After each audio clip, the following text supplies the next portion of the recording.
di ibadah Jumat Agung ini sungguh dalam kerendahan hati kami memuliakan nama-Mu, memuji nama-Mu. Kiranya berkenanlah Engkau ya Tuhan, oleh anugerah dan kasih setia-Mu, itulah yang menolong kami dalam mendengarkan kebenaran sabda-Mu. Di dalam nama anak-Mu Yesus kami berdoa dan bersyukur. Amin. Shalom. Firman Tuhan untuk kita, Amanginang dan saudara-saudari. Di ibadah Jumat Agung ini, yaitu dari kitab Lukas pasal 23 ayat 44 sampai 48. Lukas pasal 23 ayat 44 sampai 48. Saya akan membacakan untuk kita semua. Demikian firman Tuhan. Ketika itu hari sudah kira-kira jam 12. Lalu kegelapan meliputi seluruh daerah itu sampai jam 3. Sebab matahari tidak bersinar dan tabir bait suci terbelah dua. Lalu Yesus berseru dengan suara nyaring, "Ya Bapa, ke dalam tangan-Mu kuserahkan nyawaku." Dan sesudah berkata demikian, ia menyerahkan nyawanya. Ketika kepala pasukan melihat apa yang terjadi, ia memuliakan Allah, katanya, "Sungguh orang ini adalah orang benar." Dan sesudah seluruh orang banyak yang datang berkerumun di situ untuk tontonan itu, melihat apa yang terjadi itu, pulanglah mereka sambil memukul-mukul diri. Amin. Tema kita yaitu Yesus menyerahkan nyawanya.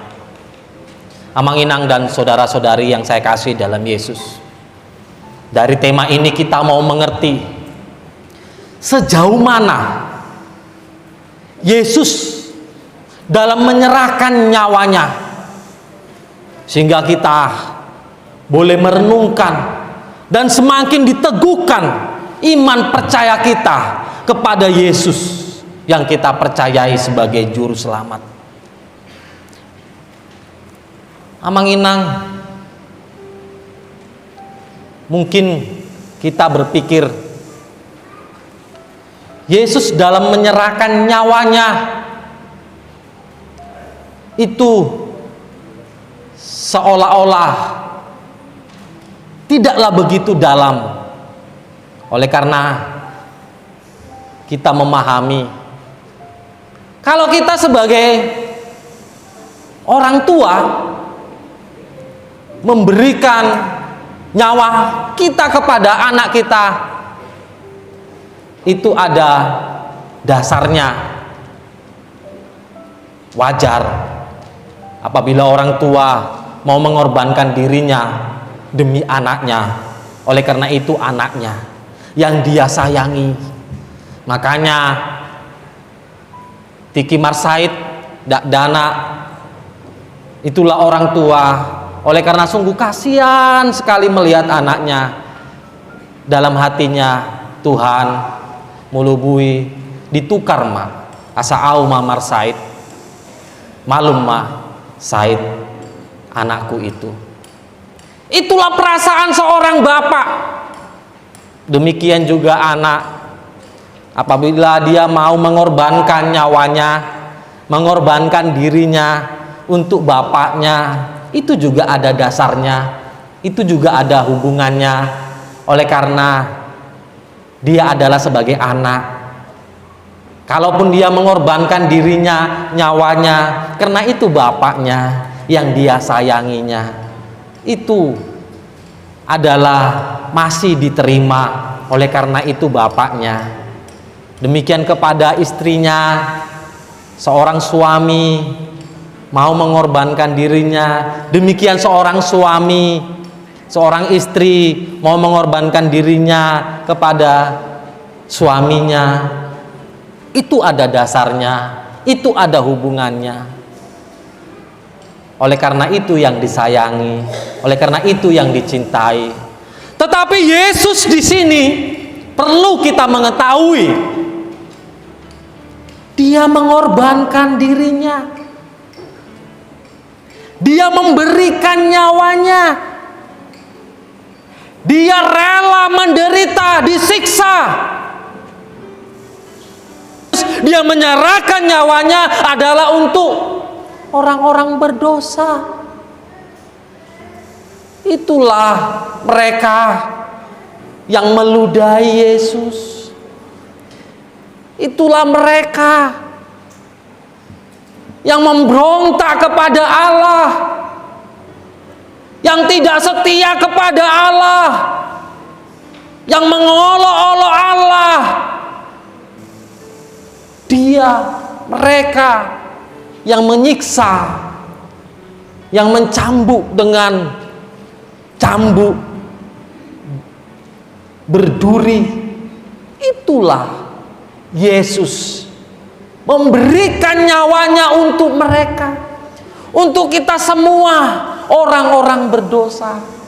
Jadi pengorbanan Yesus ini berbeda, Amang Inang. Jikalau seorang ayah mengorbankan dirinya kepada anak, karena itu yang disayangi. Tetapi Yesus mengorbankan dirinya adalah untuk orang-orang yang berdosa, untuk orang-orang yang menghakimi Yesus, untuk orang-orang yang meludahi Yesus. Sejauh mana sih pengorbanan Yesus itu? Sedalam mana pengorbanan Yesus melalui kematiannya? Mari sama-sama kita renungkan, Amang Inang. Mari sama-sama kita hayati.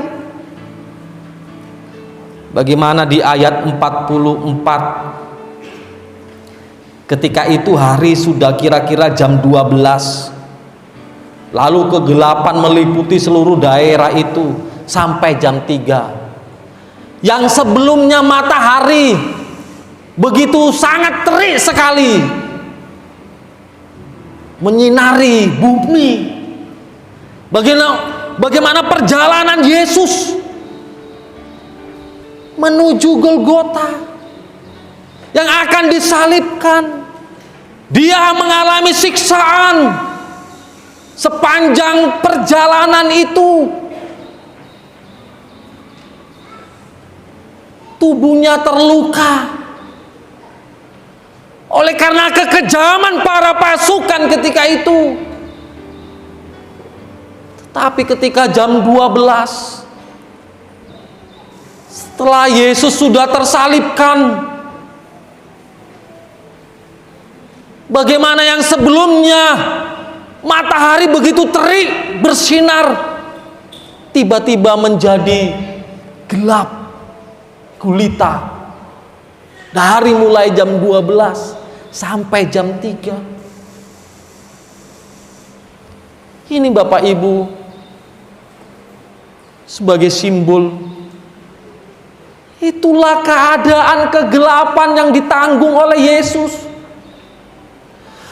Bagaimana Yesus menanggung kegelapan kita yang abadi.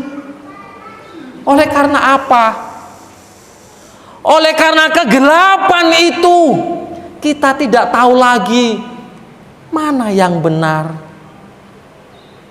Sehingga begitu entengnya kita memberontak kepada Allah, melakukan dosa-dosa.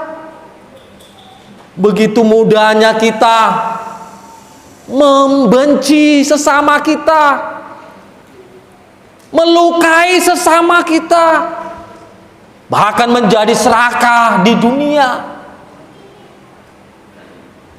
Oleh karena dosa, kita tidak lagi melihat bahwa orang yang kita lukai itu adalah sungguh tidak berkenan, sungguh tidak berhak kita melukainya. Oleh karena manusia ditutupi oleh dosa, sehingga hidupnya tidak dapat melihat kebenaran itu. Tetapi melalui kematian Yesus, melalui penyaliban Yesus,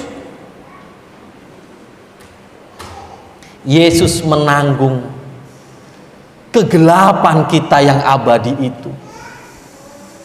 Sehingga seharusnya maut yang harus kita terima, hukuman yang harus kita terima, itu ditanggung oleh Yesus, Amanginang. Yesus itu yang menahan siksaan itu, hukuman itu, maut itu. Itulah gambaran kegelapan dari mulai jam 12 siang sampai jam 3 sore. Lalu kemudian yang kedua, mari kita baca ayat 45. Sebab matahari tidak bersinar dan tabir bait suci terbelah dua. Tabir bait suci ketika itu adalah sebagai pemisah antara umat dengan Allah. Bagaimana umat tidak bisa langsung berkomunikasi dengan Allah, tetapi dengan kematian Yesus, bagaimana tabir itu terbelah dua. Ini mau menggambarkan, ini memiliki arti yang menginang. Bagaimana yang sebelumnya kita terpisah oleh Allah, terpisah dengan Allah oleh tabir ini, tabir bait suci. Tetapi ketika itu terbelah menjadi dua, itu artinya tidak ada lagi pemisah antara kita dengan Allah. Tidak ada lagi. Sehingga tidak perlu lagi kita beribadah, memuji Tuhan, memberi persembahan kepada Tuhan melalui imam. Tetapi kita bisa langsung kepada Allah. Itulah makna dari terbelahnya tabir bait suci ketika itu. Sehingga ini harus kita syukuri, ya Manginang. Oleh karena kematian Yesus, tidak ada lagi penghalang di antara kita dengan Allah. Sehingga ketika engkau mengalami kesesakan, datanglah kepada Allah. Ketika bebanmu berat, ketika yang kau rasakan begitu sangat sakit, datanglah kepada Allah. Katakan itu, sampaikan itu. Percayalah kepada Allah, supaya engkau boleh dikuatkan, supaya engkau boleh menyaksikan pertolongan Allah itu dalam hidup kita, Manginang. Lalu kemudian di akhir ketika itu kita boleh melihat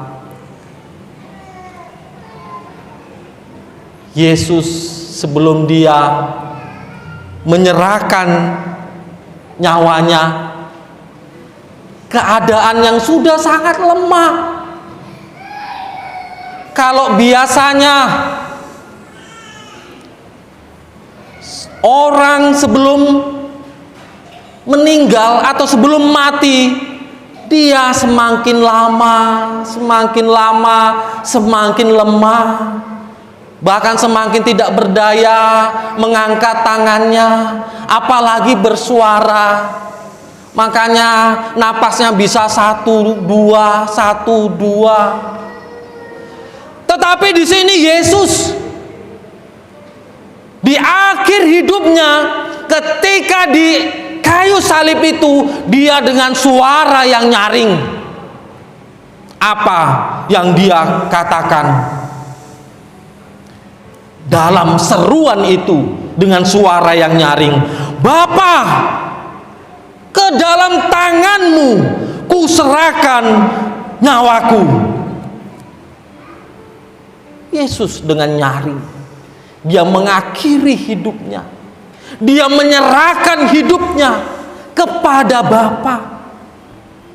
Itu artinya dengan tegas, dengan sukarela, dengan tulus, Yesus mengorbankan nyawanya.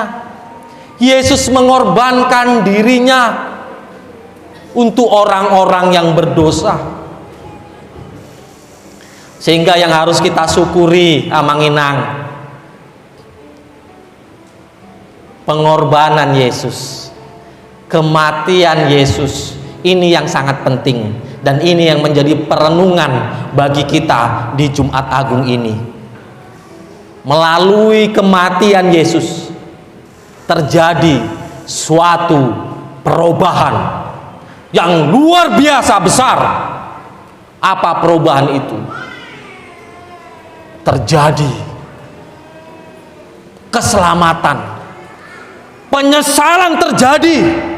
Bagaimana ketika kepala pasukan melihat apa yang terjadi, ia memuliakan Allah.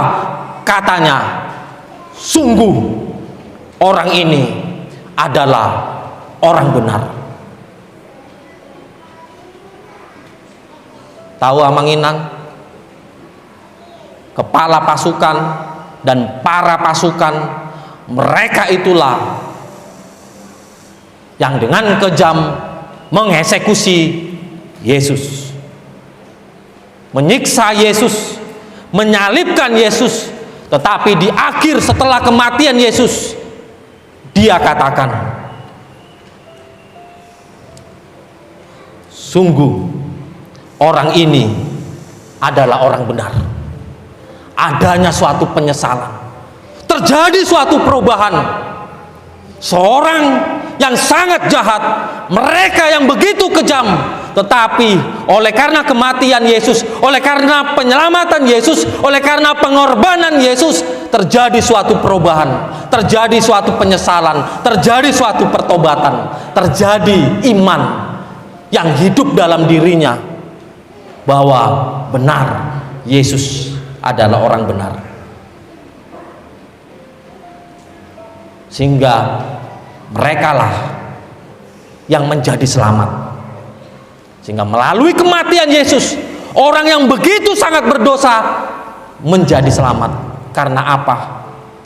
Karena perubahan yang dibawa melalui kematian Yesus. Oleh karena dia mau menyesal atas apa yang dia perbuat. Sehingga selanjutnya bagaimana? Dan sesudah seluruh orang banyak yang datang berkerumun di situ untuk tontonan itu, melihat apa yang terjadi itu, pulanglah mereka sambil memukul-mukul diri.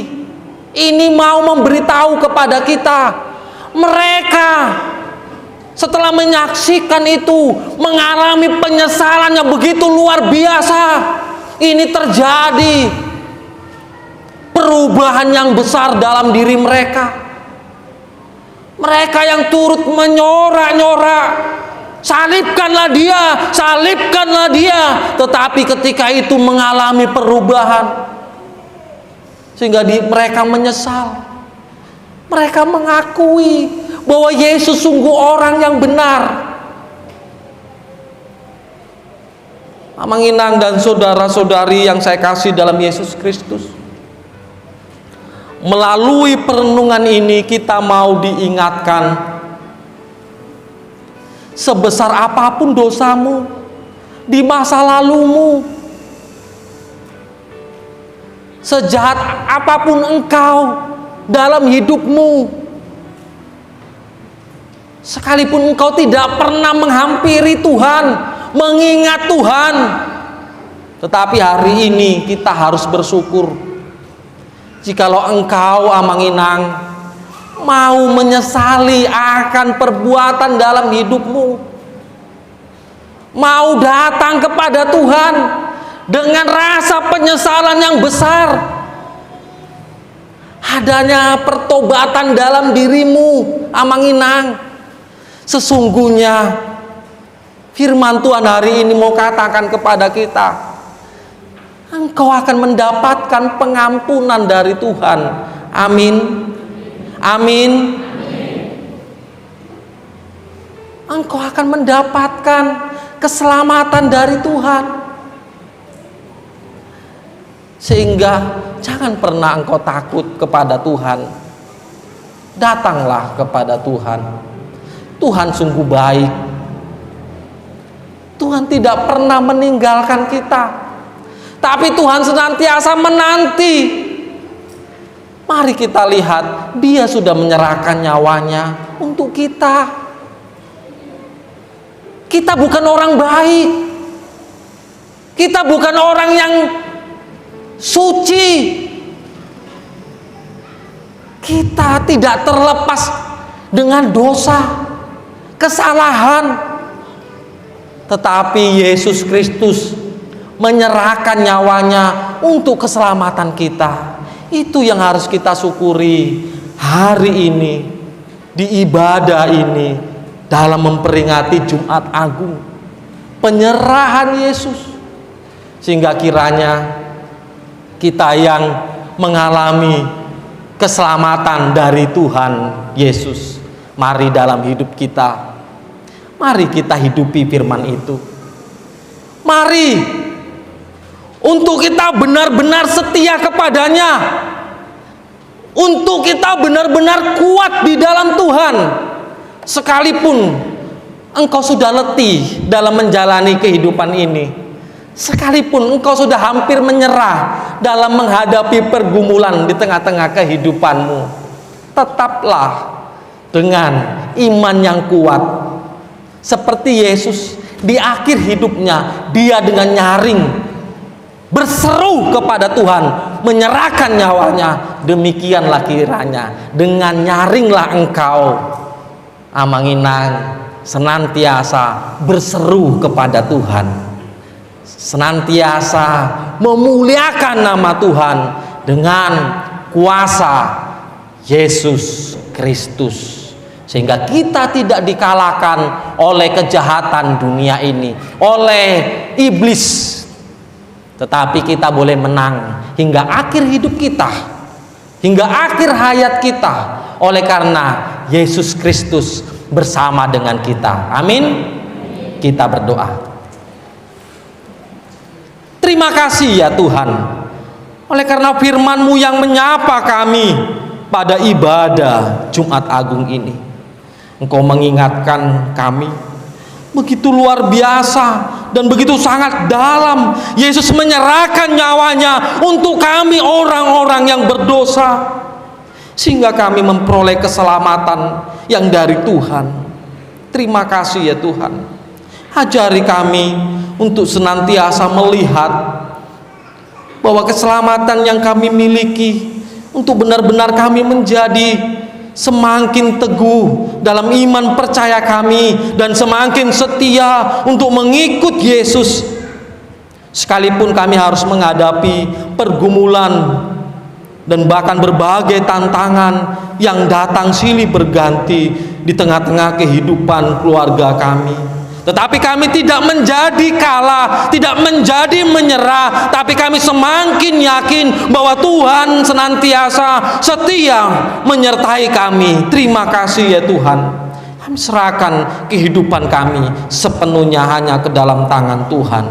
Di dalam nama Anak-Mu Yesus kami berdoa dan bersyukur. Amin.